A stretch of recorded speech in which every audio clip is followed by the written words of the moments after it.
Venganallur service സഹകരണ bank നവകേരളീയം കുടിശ്ശിക നിവാരണം ഒറ്റത്തവണ തീർപ്പാക്കൽ പദ്ധതി 2025 ജനുവരി 2 മുതൽ ഫെബ്രുവരി 28 വരെ സംഘടിപ്പിക്കും. ഭാഗികമായോ പൂർണ്ണമായോ കുടിശ്ശികയായ വായ്പകൾ ഒറ്റത്തവണ തീർപ്പാക്കലിലൂടെ അവസാനിപ്പിക്കാം. ഈ സുവർണാവസരം ഏവരും പ്രയോജനപ്പെടുത്തുക. ഇന്ന് മാർച്ച് 8 ലോക വനിതാ ദിനം. ഇന്ന് ലോക വനിതാ ദിനമായിട്ട് ഏവർക്കുമിടയിൽ ഇടം പിടിച്ചിരിക്കുന്നത് ഒരു പിടിയാനയാണ്. വനിതാ ദിനത്തിൽ ഏവർക്കും മനസ്സിൽ കൗതുകം നിറച്ചുകൊണ്ട് വിജയലക്ഷ്മി എന്ന പിടിയാന. തന്റെ വിശ്രമ ജീവിതത്തിൽ ഏറ്റവും വലിയ സ്ഥാനമാണ് വിജയലക്ഷ്മിക്ക് ബാലകൃഷ്ണൻ എന്ന ഓണർ നൽകിയിരിക്കുന്നത്. ലോക വനിതാ ദിനത്തിൽ ഏവർക്കും മനസ്സിൽ കൗതുകം നിറച്ചുകൊണ്ട് വിജയലക്ഷ്മി എന്ന പിടിയാന. സ്വന്തം മകളെ പോലെ നോക്കി വളർത്തുകയാണ് തൃശൂർ അമല ആശുപത്രിക്ക് സമീപം പറപ്പൂർ തുള്ളൂർ പുത്തൻ വീട്ടിൽ 77 വയസ്സുള്ള ബാലകൃഷ്ണൻ നായർ.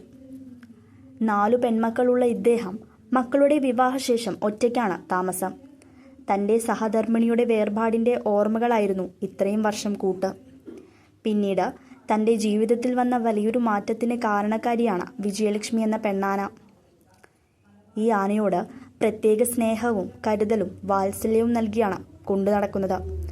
ബാലകൃഷ്ണൻ തൻ്റെ വിജയലക്ഷ്മിയെയും കൊണ്ട് മുള്ളൂർക്കര തിരുവാണിക്കാവ് ക്ഷേത്രത്തിൽ 2 നേരം തൊഴാനും മറ്റും ക്രിയകൾക്കുമായി എത്താറുണ്ട്. മുള്ളൂർക്കര തിരുവാണിക്കാവ് വേല തിങ്കളാഴ്ച നടക്കാനിരിക്കെ ഭാരവാഹികൾക്കും ഒരാശയം മനസ്സിലെത്തി.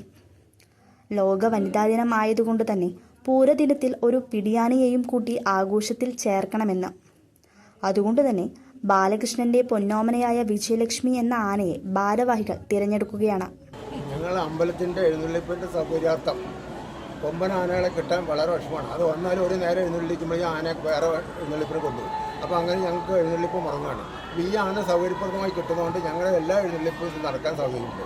പിന്നെ പിടിയാന എല്ലാ ക്ഷേത്രത്തിലും എഴുന്നള്ളിക്കും. ഭഗവാൻ ഗുരുവായൂരപ്പന് വരെ പിടിയാനെ കൊണ്ട് എഴുന്നള്ളിച്ചിട്ടുണ്ട്. കഴിഞ്ഞാൽ ശിവക്ഷേത്രത്തിൽ പിടിയാനയാണ്. പിടിയാന എഴുന്നള്ളിക്കാൻ പാടില്ല എന്ന് എവിടെയും ഒരു ഇതിന് പറഞ്ഞിട്ടില്ല. അപ്പോൾ അങ്ങനെ മുള്ളൂർക്കര മാത്രം പാടില്ല എന്ന് പറഞ്ഞു. അതുകൊണ്ട് നമ്മുടെ സൗകര്യത്തിന് വേണ്ടിയിട്ടാണ് നമ്മൾ പിടിയാനെ ഇവിടെ എഴുന്നള്ളിക്കുന്നത്. പണ്ട് പടിയും ഈ പാലിയത്തെ ദേവസ്ഥയുള്ള സമയത്ത് പടിയും പിടിയാനയുണ്ടാകും.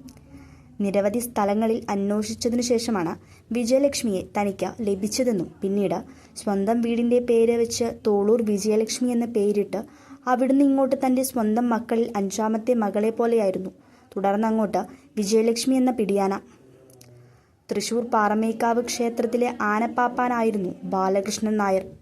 അവിടുത്തെ തൻ്റെ നാരായണൻ എന്ന ആന ചെരിഞ്ഞതോടെയാണ് അവിടെ നിന്നും വിരമിച്ചത്. പിന്നീട് വിജയലക്ഷ്മിയാണ് തൻ്റെ ജീവിതത്തിലെ കൂട്ട്.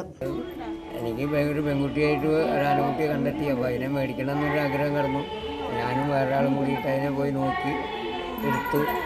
ഇവിടെ വന്നിട്ടിപ്പോൾ 3 കൊല്ലം കഴിഞ്ഞു. അതുകൊണ്ട് വലിയ കുഴപ്പമൊന്നുമില്ലാതെ അതിന് തുടർച്ചയായിട്ട് ഇപ്പോൾ അതിന് മുന്നോട്ട് കൊണ്ടുനടക്കുന്നു. മക്കളെ കല്യാണം കഴിച്ചു കൊടുത്തു. ഇപ്പോൾ ആരും വീട്ടിലാരും ഇല്ല. അപ്പോൾ ആരും പ്രായത്തിൽ അതാണ് എൻ്റെ ഒരു കൂട്ടുകാരിയായിട്ട് നീങ്ങുന്നത്. അതാണ് ഇപ്പോൾ രാവ് പകൽ അതിൻ്റെ അടുത്ത് ഞാൻ ഉണ്ടാവും. വീട്ടിലേക്ക് പോകണ ആഗ്രഹം. പുറത്ത് പോയാൽ പിന്നെ അവളെ കൊണ്ട് പോകുമ്പോഴേ വീട്ടിലേക്ക് പോകും. അവളെ വഴിയിൽ നിർത്തിയിട്ട് വീട് പോകണ ആവശ്യം പോയില്ല. അങ്ങനെ പറമ്പിൽ റെഡ് കയറ്റി കെട്ടിയിട്ടായിട്ട് പിന്നെ വീട്ടിൽ പോകും.